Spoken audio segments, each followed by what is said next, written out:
এইসব কথা কইতে আইলে আমি ঠ্যাং ভাঙা হাতে ধরে দিব।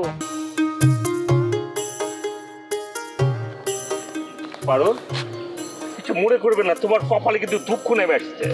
আমার কপালে দুঃখ? কিসের দুঃখ? আবার নতুন কি কাহিনী নিয়ে আসছো বুলেট ভাই? নতুন কাহিনী আমি শুরু করে নে, শুরু করেছে তোমাকে নতুন চেয়ারম্যান। নতুন চেয়ারম্যান কোত্থেকে আইলো? হ্যাঁ, এখনো তো ভোটই হয় নাই। এই বুলেট ভাই, তুমি কি আমারে বোকা পাইছো? আমি কি আহাম্মক? তুমি তো বোকাই চেংড়ি, কি বলবো তোমাকে।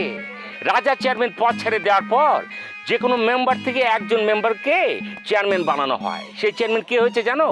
আমিন চেয়ারম্যান, মানে ওই যে মেম্বার ছিল এখন চেয়ারম্যান হয়েছে। ওইসব পাতি মেম্বারে আমি পাত্তাও দেই না। হ্যাঁ, আমি তার কি ক্ষতিটা করছি? আমি তার পাকা থানে কি মই দিছি? নগদে 500 টাকা বা তার বেশি পেমেন্টে পেতে পারেন ঢাকায় জমিসহ 20 কোটি টাকার পুরস্কার। তুমি রাজা চেয়ারম্যানের লোক ছিলে, আর আমিন হচ্ছে রাজা চেয়ারম্যানের ঘোর বিরোধী লোক, মানে তার বিরুদ্ধে সবসময় কাজ করে। এখন আমিন যখন চেয়ারম্যান হয়েছে, সে কি করবে? সে ডিসিশন একটা নিয়েছে যে সরকারি জায়গায় বিভিন্ন যে দোকানপাট হয়েছে সব উৎখাত করবে। এটাই ও করছে। কি বলবো, যে তালিকা ও করেছে সেইখানে তোমার দোকানের নাম আছে ভালো করে। এখন বুঝলাম কিসের সরকারি জায়গা? ওইটা রাজা ভাইদের নিজেদের জায়গা, সেই জায়গায় আমি দোকান বানাইছি। এইসব কথা কইতে আইলে আমি ঠ্যাং ভাঙা হাতে ধরে দিব। শুনো, ওইটা হইতেছে গিয়ে রাজা ভাইয়ের পৈতৃক সম্পত্তি, আমি সেখানে দোকান করছি। যাও যাও, তোমার খাতিরের লোকে যে কইও যে এইটা রাজা ভাইয়ের পৈতৃক সম্পত্তির উপরে আমি দোকান করছি। নতুন কথা নিয়ে আসছে। এই পারুল, রাজার কিন্তু পদ নেই, এত ভাব নিয়ে কথা বলো না, ভাব একটু কমাও। পারুল কাউরে জমা খরচ দিয়ে চলে না। পারুলের ভাব আগেও ছিল, এখনো আছে, সামনেও থাকবে, সারা জীবন থাকবে। শোনো, তোমার একটা কথা বলে, আমি যেবার ইলেকশন করছি না, তুমি আমার পক্ষে খালি একটু কাজ করো। আমি কথা দিচ্ছি তোমাকে কেউ ফুলের টোকা দিতে পারবে না। হ্যাঁ, এটা আমি তোমাকে প্রমিস করছি। শোনো, তোমার থেকে যদি ভালো ক্যান্ডিডেট না দাঁড়ায় তাহলে আমি তোমার পক্ষে ইলেকশন করব, ক্যাম্পেইন করব। কিন্তু তোমার থেকে যদি ভালো মানুষ দাঁড়ায় যায় তখন কিন্তু আমি তোমার প্রচারের কাজ করতে পারবো না। আমার চেয়ে ভালো মানুষ একজনে পাবা না তুমি এই এলাকায়। আমি হব এবারে সেরা ক্যান্ডিডেট, জানো? তুমি যদি সেরা ক্যান্ডিডেট থাকো তাহলে তো তোমারে ভোট দেওয়াই লাগবো, তাই না? তোমার থেকে যদি ভালো কেউ না থাকে তাহলে আর কারে দিব? তোমারই ভোট দিব। রাজা ভাই তো এবার ইলেকশন করব না।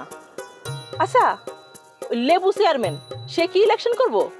না না, এবার সে ভোটে দাঁড়াতে সাহস করছে না। এলাকার আছে না দাঙ্গাবাজ লোক হিসেবে সে পরিচিত হয়ে গেছে। এখন যুগ পাল্টেছে তো, খারাপ ইমেজের লোকজনের কোনো দাম নেই। নগদে 500 টাকা বা তার বেশি পেমেন্টে পেতে পারেন ঢাকায় জমিসহ 20 কোটি টাকার পুরস্কার। ক্লিন ইমেজ খুঁজছে সবাই, জানো? এই যে জেনারেশন আছে, আমি হচ্ছে সেই ক্লিন ইমেজের একটি পার্সন। বুলেট ভাই, তুমি কি নিজের ক্লিন ইমেজের লোক মনে করো? অত ক্লিন তো তুমি না। অবশ্যই জনগণ সেটা আমাকে মনে করছে। ক্লিন ইমেজের একমাত্র প্রার্থী হচ্ছে এই বুলেট। জনগণ আমাকে এমন ভাবে চাচ্ছে যে আমি প্রভু হিসাবে না, খাদেম হিসাবে সবার পেছনে পেছনে কাজ করব, সেবা করে যাব। আমি জনতার বন্ধু, শত্রু নয়। বাবা বুলেট ভাই, তুই তো ভালো বক্তৃতা দেওয়া শিখছো, একটা তেল মারতে ওস্তাদ। এই বোকামে এই যুগে তেল মারা ছাড়া চলা যায় বলো? এই যে তোমার রাজা সাহেব, সে তেল মারতে পারেনি বলে মাঝপথে হাত গুটে পালায় চলে এসেছে। শোনো, রাজা ভাই ইচ্ছা করে এই পথটা ছাড়তে। রাজা ভাই ইচ্ছা করে পথ ছাড়েনি, কচু বলেছে, বাধ্য করা হয়েছে পথ ছাড়ার জন্য। কারণ কথা শুনে না আবার বড় বড় কথা। তুমি তোমার আমিন মেম্বারে যা কয়ে দিও সেজন্য আমার সাথে ঝামেলা করতে না আসে, তাহলে কিন্তু খুব খারাপ হয়ে যাবে। খুবই খারাপ হবে। তুমি আমার কর্মী হিসেবে এইটুকু সাহায্য তোমাকে করবো না, আমিনকে থ্রেট দিয়ে বলে দিচ্ছি। ওকে? কিসের কর্মী? হ্যাঁ, আজাইরা, আমি তোমার কর্মী। শোনো, আমি হচ্ছে কি নিরপেক্ষ, আমি কারো কর্মী টর্মী না। আসছে